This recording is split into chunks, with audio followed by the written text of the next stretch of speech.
자, 인사하겠습니다. 안녕하십니까. 자, 이번 시간에는 2회 문제풀이 시간이 되겠습니다. 자, 3과목 전기기기 41번부터 들어가도록 할게요. 자, 41번. 직류기 전기자에 일반적으로 사용되는 전기자 권선법 물어봤는데, 우리가 이제 직류기에서 사용되는 권선법 세 가지가 있죠. 고상권, 패로권, 이층권. 그 세 가지 기억하셔야 돼. 그래서 일명 얘를 우리는 고삐리라고 하죠. 고상권, 패로권, 이층권, 고삐리 기억하시고 정답은 따라서 얘가 1번이 되겠습니다. 우리가 이제 그 고상권을 쓰는 이유가 뭡니까 그러면 고상권은 코일을 바깥쪽으로만 감죠. 계자에서 고정자에서 나오는 자속은 전기자의 코일 바깥쪽으로만 감았을 때만 그 자속을 끊어서 기전력을 만들기 때문에 고상권을 쓰는 거고요. 그 다음에 이제 패로권을 쓰는 이유는 계로권은 코일이 끊어진 부분이 있기 때문에 거기서는 기전력을 만들 수가 없다는 거죠. 그래서 패로권을 써야만이 끊임없이 계속해서 기전력을 만들 수가 있고요. 단층권에는 코일을 한 개 층으로 감았으니까 2층권에 비하면 기전력의 크기가 반으로 쪼개진다. 그래서 2층권을 감았을 때, 두 개의 층으로 감았을 때 기전력이 2배의 효과를 누릴 수가 있다. 그래서 코일을 더 많이 감은 쪽이 기전력을 더 많이 만들 수 있기 때문에 유리할 수 있다. 이렇게 얘기할 수가 있겠습니다. 그래서 고삐리 요거 기억하시고요. 여기서 말하는 이가 둘리자니까 2층권 이렇게도 쓸 수가 있겠죠. 그래서 정답은 1번이 되겠고요. 42번 문제. 대형 직류 전동기 토크를 측정하는 게 누굽니까? 두 가지가 있는데 대형하고 소형이 있는데요. 대형 직류기의 토크 측정하는 건 전기동력계입니다. 1번이 되겠고요. 만약에 문제에서 소형 직류기의 토크 측정하는 게 누굽니까? 라고 나오면 프로니 브레이크법이라는 게 있습니다. 근데 걔는 그렇게 잘 물어보질 않거든요. 그래서 원래 이 토크 측정하는 것도 잘 출자가 되지 않는데 대자가 더 출자가 잘 되더라. 그래서 전기동력계 하나 기억을 해주시면 되겠습니다. 자, 43번입니다. 단상 직권 전동기 종류가 아닌 거. 포인트가 있는데 직권 전동기, 단상 직권 전동기는 종류가 직권이 무조건 들어가 있어야 되거든요. 그래서 1번에 보면 직권형, 직권 들어가 있고요. 3번에 보상 직권형, 직권 들어가 있고요. 4번에 유도 보상 직권형, 직권형이 다 있는데 얘네들은 직권, 단상 직권 전동기의 그 가족이라고 보시면 되는데 2번은 아트킨손 직권이 아니란 말이야. 직권이 안 들어가 있단 말이야. 그래서 얘는 2번이 정답인데 얘는 누구의 종류냐? 단상 반발 전동기의 종류가 되겠습니다. 이들은 모두 특수 전동기 쪽으로 들어가고 있다라고 보시면 돼요. 우리가 일반적으로 얘기하는 전동기는 이제 직류 전동기, 동기 전동기, 그 다음에 유도 전동기 정도인데 이걸 제외한 나머지들은 다 특수 전동기라고 보시면 됩니다. 그래서 단상 반발 전동기의 종류에는 누가 있습니까? 아트킨손형, 그 다음에 톰슨형, 대리형 전동기 이렇게 세 가지가 있는데 앞 글자를 묶어가지고 우리는 톰과 제리 이렇게 묶을 수가 있겠어요. 자, 그 다음에 44번으로 들어갑니다.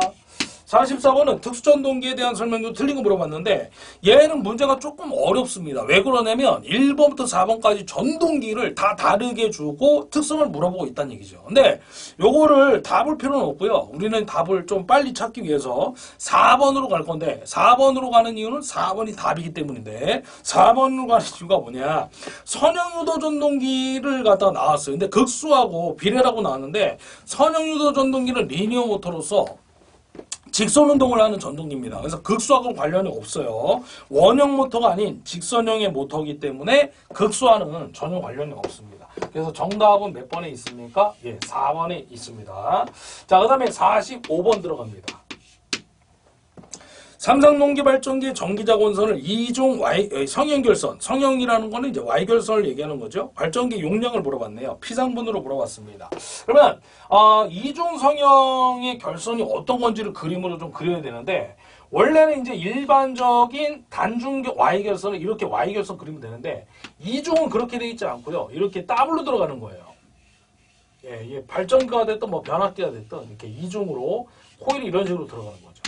요게 이제 한 상분을 그린 거고요. Y결선이니까 이렇게 들어가는 거죠. 그럼 요 Y결선에도 요 모양이 이중으로 들어가는 게 똑같이 들어가는 겁니다. 여기도 마찬가지. 근데 우리는 한 상분을 기준으로 잡기 때문에 한쪽만 그려주시면 돼요. 요게 똑같은 그림이 여기도 있고 여기도 있다라고 생각을 해주시면 돼요. 이걸 이중 Y결선 이렇게 얘기합니다. 그러면 P상본이니까 여기를 물어본 거예요. 예, 성간을 물어본 겁니다. 여기는 상이고 여기는 성간이니까.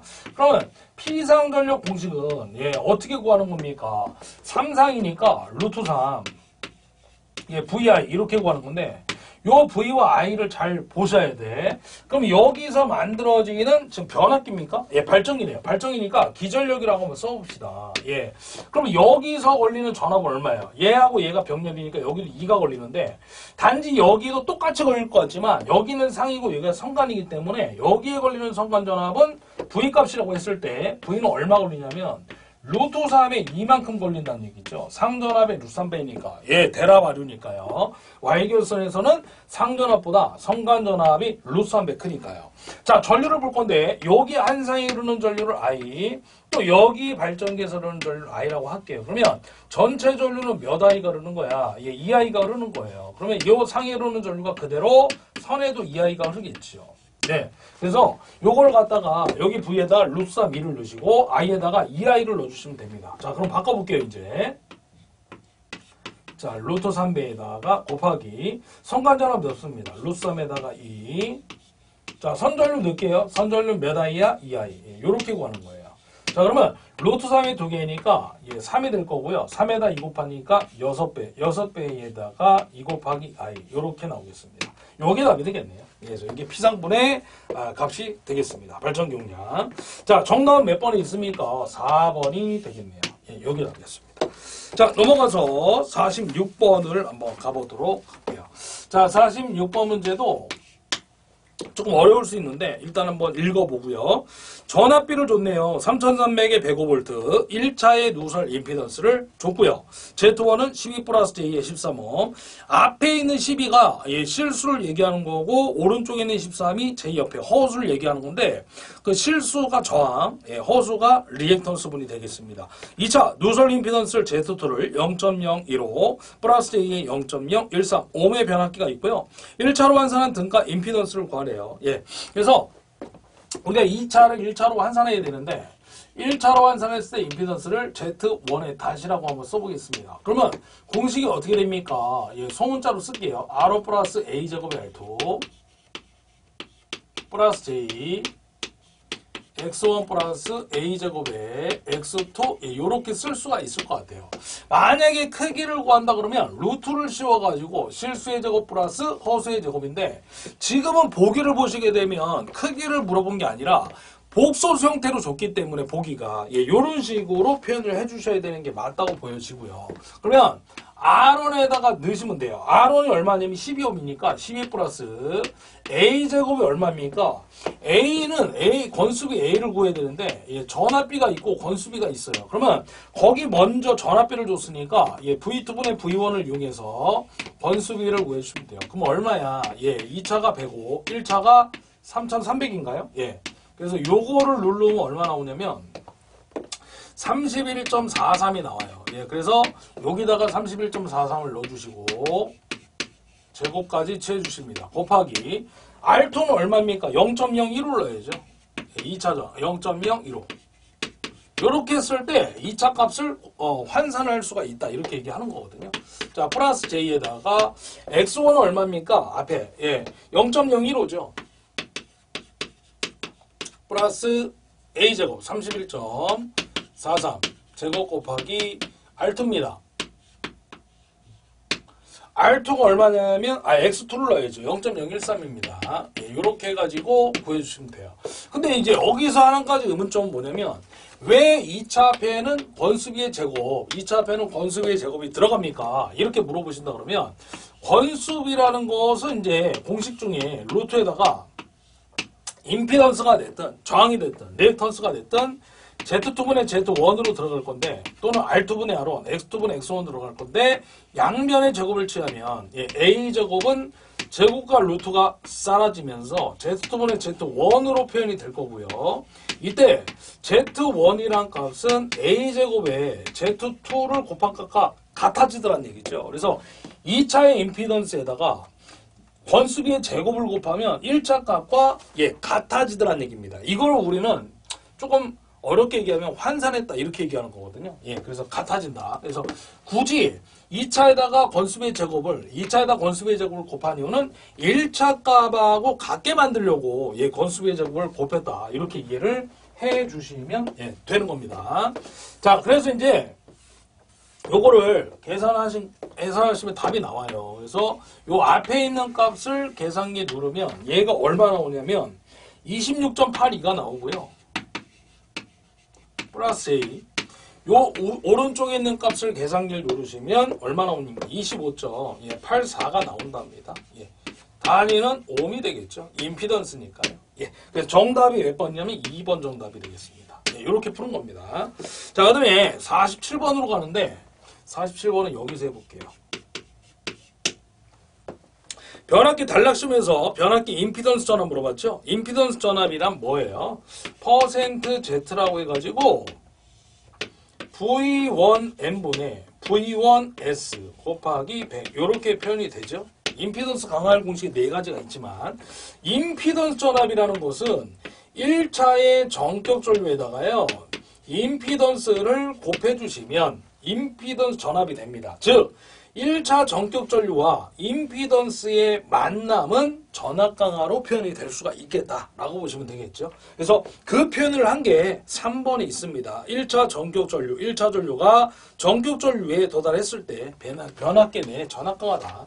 그래서 이거를 원래 예전 문제는 이렇게 나오죠. 1차 전격 전류 흘렸을 때 변압계 내의 전압 강화인데 1차의 전류가 전격 전류 값에 도달됐을 때 변압계 내의 전압 강화 이렇게 표현이 된 것뿐입니다. 같은 얘기라고 보시면 돼요. 3번이 답이 되겠고요. 그 다음에 48번으로 가볼게요.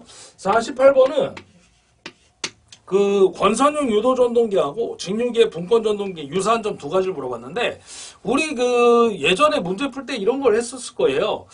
속도 변동률이 큰 거에서 작은 순서에서 직가 분차. 그러면 분권은 큰 쪽에 포함됩니까? 작은 쪽에 포함됩니까? 예, 속도 변동률이 작은 쪽에 포함되는 거죠. 직가분차. 근데 권선형도 아까도 제가 말씀드렸지만 권선형도 속도 변동률이 예, 작은 쪽에 들어가서 엘리베이터나 에스컬레이터에 사용이 된다라고 말씀을 드렸죠. 용량은 물론 대용량이지만. 그래서 첫 번째가 속도 변동률이 작다라는 게 공통점이고요. 또 하나는 저항으로 속도 조정이 되죠. 권선형은 이제 코일이 회전자에 감겨있기 때문에 그 가변 저항을 이용해 가지고 속도를 제어합니다.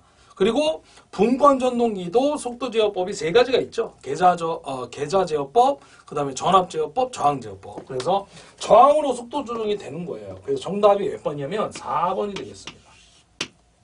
속도 변동률이 작고 저항으로 속도 조정이 되더라. 이렇게 해서 2가지의 유사한 점이 되겠습니다. 자, 그 다음에 정리해서 칠판을 지우고 49번으로 들어갑니다.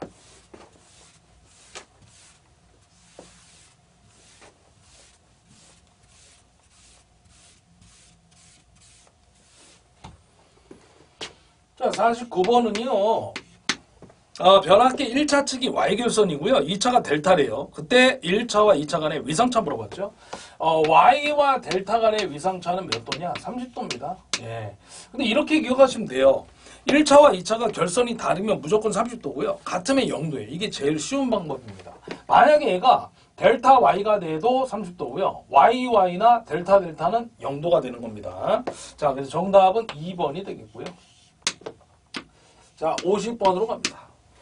50Hz로 설계된 삼성 유도 전동기를 60Hz에 사용하는 경우에 단자 전압을 110%로 높일 때 일어나는 현상으로 틀린 거 물어봤네요. 자, 우리 일단은요, 철선을 봐야 되는데, 철선은요, 주파수와 반비례 전압은 제곱의 비례입니다. 이게 변압기 유도기 다 똑같아요. 철선에 대한 이제 그 식이. 자, 그러면 주파수는 반비례인데, 이 주파수가 어떻게 됐는지 좀 볼게요. 처음에 얼마였냐면, 50이었죠? 처음 값이 분모고요. 변화된 값이 분자로 가는 겁니다. 그러면 요거는 약분시키면 5분의 6은 얼마야? 1.2배죠. 그래서 주파수가 1.2배가 된 거고요. 전압은 어떻게 됐냐면 110%니까 1.1배 된 거예요. 1.1인데 여기 제곱이 있죠? 제곱을 취해주시면 돼요. 그럼 얘를 계산기 누르잖아요. 거의 1 나와요. 1. 그래서 얘는 철수는 불변이야. 불변. 그럼 볼까요? 50번에 보면 틀린 거 찾는 건데 1번에 보면 철선 불변이죠. 하나 더 얘기해 드릴게요. 거기 3번에 보면 온도 상승 증가라고 되어 있는데 철손이 변함이 없잖아요. 가장 쉬운 방법입니다. 해소는 좀 복잡하니까요. 철손이 변함이 없잖아. 그럼 철심에서 발생하는 열 손실이 온도 상승하고 관련이 있는데 철손이 변화가 없기 때문에 온도 상승도 상승이 아니라 변함이 없다라고 해야 됩니다. 그래서 정답은 몇 번이냐면 3번이 틀린 답이에요. 만약에 철손이 증가하잖아요. 그럼 철손의 열이 손실이 증가했다는 얘기니까 온도도 상승하는 겁니다. 근데 얘가 불변이기 때문에 온도가 상승되지 않습니다. 얘 불변입니다. 이렇게 찾으시면 되고요.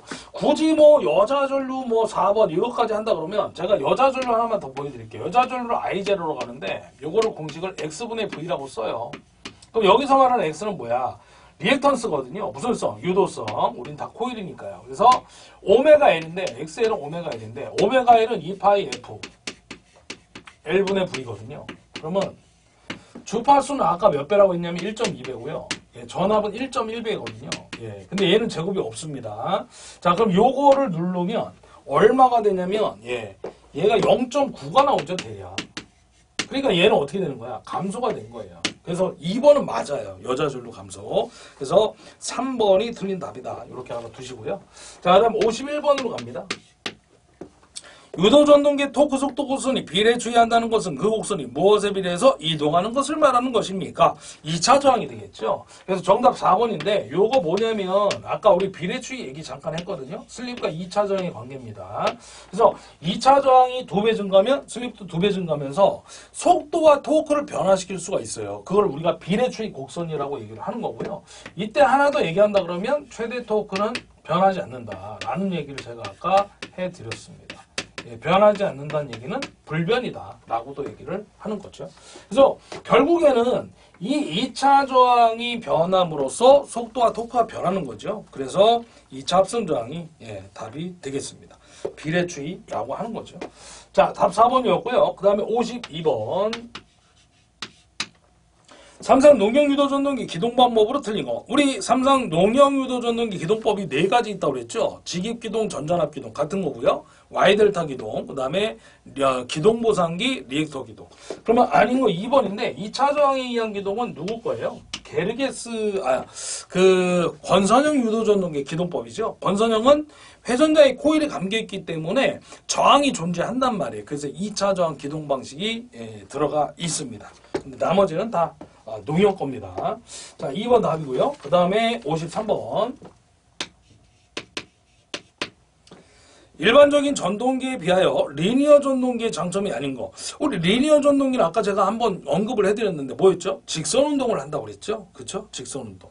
4번에 보시면 기어 벨트 등 동력 변환기구가 필요 없고 직접 원운동이 얻어진다고 했는데 원운동이 아니라 직선입니다. 그래서 그게 틀렸네요. 4번이 되겠죠. 자, 54번입니다. 동기조산기 계좌를 과여자로에서 운전할 경우에 틀린 거. 우리 동기조산기가 뭐냐면 역류를 조정하는 거죠. 계통 역류를 조정해서 안정화시키고 손실을 최소화시키는 겁니다. 역류를 항상 1로 만들어줄 수가 있기 때문에. 그래서 이제 동기 전동기를 갖다 우리가 이제 쓰질 않고 그 전동기는 속도가 일정하기 때문에 전동기로서는 값어치가 좀 없죠. 그러다 보니까 그거를 우리 동기조산기로 사용을 하고 있다. 동기조산기는요, 역류를 조정하는 기기인데, 우리가 실제로 이제 그림을 하나 좀 기억하셔야 돼요. 위상특성곡선이라는 게 있고요. 얘를 우리 V곡선이라고 하죠. 여기를 전기자 전류 IA, 여기를 계자 전류 IF. 그래서 이제 그 동기조산기 위상특성곡선인데, 이거를 V곡선이라고 하죠. V곡선. 왜 V자 모양을 이렇게 그려지거든요. 여기가 역률, 코사인 세타가 얼마냐? 1입니다. 1. 그래서 요걸 기준 잡아가지고 오른쪽으로 가면 여자 전류가 증가해서 과여자라고 표현하는 거죠. 그러면 그때 뭘로 적용하느냐? 콘덴서로 적용하죠. 콘덴서. C. 얘는 전류가 이제 앞서는 형태가 되는 겁니다. 여자 전류가 감소하면 부종여자라고 하죠. 그리고 요거를 우리가 리액터로 적용한다라고 얘기합니다. 그래서 요거를 L이라고 표현하는 거죠. 자, 그러면 만약에 과여자라고 했으니까 오른쪽으로 갔다는 얘기야. 그럼 콘덴서로 적용되는 거죠. 그러면 얘는 뭐야? 전류가 앞서는 거죠. 그래서 틀린 거는 몇 번? 2번이 틀렸습니다. 뒤졌다고 했으니까요. 앞선이라고 해야죠. 자, 그 다음에 55번 갑니다. 55번은 뭘 물어봤어요? 누설변압기 특징 물어봤죠? 이 누설변압기는요, 교류 용접기에 사용되는 변압기인데 특징이 두 가지가 있어요. 열을 많이 발생시켜야 되니까 이러한 변압기가 들어가 있는 건데, 누설 변압기는 누설 리액턴스가 크고요. 또 하나가 전압 변동률도 클 수밖에 없죠. 손실이 크니까. 그래서 그 열을 이용해가지고 누설되는 자석이약 손실을 이용해가지고 용접을 하는 겁니다. 그래서 첫 번째 1번에 보면 전압 변동률이 크다 답이 있겠죠. 누설 변압기 특징 1번이 되겠습니다. 얘도 답은 있습니다. 기출문제. 그 다음 56번 들어갑니다. 동기 리액턴스가 15옴, 전기자 저항이 0.1옴, 유도기 전력을 6400V, 단자전압 줬고요. 4000V, 부하각이 30도. 삼상동기 발전기 출력인데 한상값을 물어봤어요. 삼상동기 발전기 출력이 원래 3배가 들어가는데 얘는 한상값이기 때문에 3배를 하시면 안 돼요. XX분의 EV의 사인의 델타가 되겠죠. 킬로와트니까 마이너스 3승까지 잡아주시면 됩니다. 3상 들어가면 여기 곱하기 3배까지 잡으셔야 돼. 자, 리액턴스가 얼마예요? 10. 그 다음에 한상의 기전력이 얼마냐면 6400. 그 다음에 한상에 대한 단자전압이 4000. 그 다음에 사인 델타가 부하각인데 부하각이 몇 도냐면 30도입니다. 그리고 10에 마이너스 3승을 해줘야 되겠죠. 킬로와트니까. 예. 그래서 1280 킬로와트 하고 나옵니다. 답은 1번이 되겠죠. 삼상의 출력, 전체 출력으로 여기다 3배까지 잡으셔야 돼요. 그 다음에 또 하나 얘기해드리면, 최대 출력이면 얘가 90도가 될 때 최대 출력이 되는 거죠. 사인 90도가 1이니까. 자, 그 다음에 57번 갑니다. 그림과 같은 단상 브릿지 정류회로의 평균 전압 물어봤죠. 1위 값. 2는 교류측 시료값이고요. 알파는 제어각이라고 줬습니다. 요 공식을 알아두셔야 되는데, ED는요, 원래 공식 이렇게 돼요. 파이분의 2 루트 2에다가 2 하고 나옵니다. 그리고 여기에다가 이제 뭘 곱하냐면 SCR이 나오는 순간 2분의 1 플러스 코사인의 알파가 들어가는 거죠. 요거 누르면 얼마 나오냐면 0.92에다가 2분의 1 플러스 코사인의 알파 하고 나와요. 요게 전파일 때 얘기죠. 반파는 절반 0.45의 2, 2분의 1 플러스 코사인 알파 들어갑니다. 그래서 SCR 나오면 요거 붙이는 거고요. SCR 안 나오면 여기까지만 계산하는 겁니다. 이때 2는 교류의 시료값이고요. D자 들어가면 직류전압 되겠죠. 그래서 정답 몇 번이냐면 1번이 되겠죠. 요거죠. 요거 파이분의 2 루트 2의 2분의 1 플러스 코사인 알파. 자, 그 다음 58번 갑니다. 자, 58번도 예전부터 있었던 문제인데 그렇게 잘 나왔던 문제는 아닙니다. 자, 반도체 정류기 적용된 소자 중 첨도 역방향 내전압이 가장 큰 것, 실리콘 정류이고요. 여기서 말하는 역방향 내전압이라는 건 뭐냐면 전류가 정상이 아니라 전압이 만약에 반대로 걸렸어요. 그러면 부하 쪽에, 전원 쪽에서 부하로 오는 거죠. 그러니까 반대로 흐르는 겁니다. 그때 발생되는 전압의 크기를 역방향 내전압이라고 합니다. 그러니까 그 SCR이 됐든 다이오드가 됐든 전압이 반대로 걸려서 전류가 반대로 흘렀을 때 역방향 내전압이 걸리는데 그 내전압에 대해서 견딜 수 있는 크기를 우리 역방향 내전압, 첨도 역전압 이렇게 얘기하는 겁니다. 자, 그래서 2번이 돼 있고요. 59번은 직류 분권 전동기 무부하로 운전 중 계좌회로에 단선이 생겼대요. 옳은 거 물어봤죠. 계좌회로를 그리면 이렇게 돼 있어요. 원래는 이제 코일이 들어가는데 코일 들어가기 전에 이렇게 개팩이나 퓨즈 등을 넣을 수가 있다라고 한번 가정을 해볼게요. 그리고 여기에 이제 전기자가 오겠죠. 계좌와 전기자가 이런 식으로 병렬로 들어가면 분권 전동이니까요. 여기에 이제 전압이 걸리겠죠. 단자 전압. 여기에 공급 전압, 입력 전류가 들어갈 거고요. 여기에는 전기자 전류가 흘러 들어갈 것이고 여기 계좌 전류가 흘러옵니다. 근데 이 전류가 기동 시에는 큰 전류가 들어온다는 얘기죠. 왜냐면 계좌 전류가 크면 자속이 커지고 기동 토크가 훨씬 큰 토크가 발생하기 때문에 기동 시에는 토크가 커야죠. 그러니까 얘가 큰 전류가 유입이 딱 되는 순간 얘가 끊어진다는 얘기죠. 그러면 전류가 공급이 안 되니까 자속을 만들 수가 없어. 0이 돼버리는 거예요. 이걸 우리 뭐라고 하냐면 무여자라고 하죠. 무여자. 자속이 0이 되는 걸 무여자라고 합니다. 그러면 회전수 공식을 보면 K에다가 파이분의 2 이렇게 쓰거든요. 그럼 얘가 0이 돼버리면 0분의 1은 전압이 얘가 뭐 1V가 됐든 10V가 됐든 분모가 0이면 얘가 무한대가 돼버려요. 그래서 과속도로 위험해진다는 얘기죠. 그래서 우리 분권전동기 개성원선에는 이런 퓨즈나 개폐기 등을 설치하면 안 된다라고 명시가 돼 있죠. 이걸 뭐라고 하냐면 정격 전압에 정상적인 전압은 걸렸는데 자속이 만들어지지 않는 거죠. 이걸 무효자가 됐다라고 얘기합니다. 그때 어떤 현상이 일어나느냐? 속도가 위험 속도에 도달한다는 얘기죠. 전동기가, 회전수가. 자, 그래서 정답 몇 번이냐면 2번이 되겠습니다. 과속도로인데요. 위험하다. 자, 60번 갑니다. 단상반파의 밑줄 하나 그시고요. 정류회로의 직류전압이 220V일 때 정류계 역방향 첨도 전압이 약 몇 볼트냐고 물어봤죠.